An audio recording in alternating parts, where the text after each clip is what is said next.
How to fix Fortnite Crash Reporter. What you want to do is just load up Epic Games. And once you have Epic Games open and logged into your account, you will click on your account icon in the top right. Then you want to go into settings. From the settings, scroll all the way down until you see Fortnite. Click on it to expand it, and then select Add Additional Line Arguments. In this field that pops up, you want to type this -D3D11. If I don't forget, I'm going to put it in a comment. Okay, now what you want to do is go back. This is going to save the settings.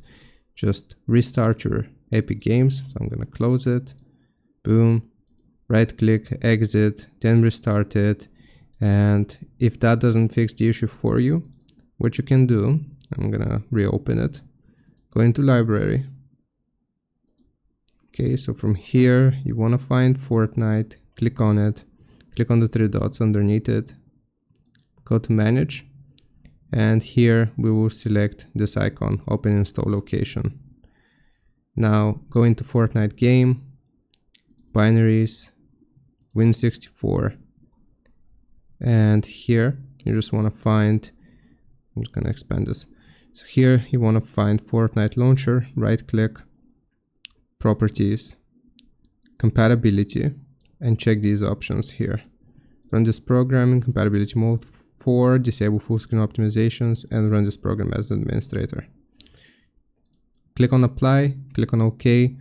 Repeat the same for the Windows client here. So properties, compatibility, boom, boom, boom. Apply, OK.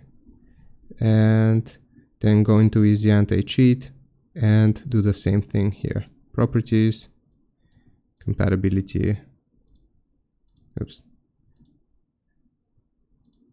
just like that. Apply, OK. This should fix your crashes in Fortnite and the crash report. Hope this helps. Leave a like and sub. I'll see you next time.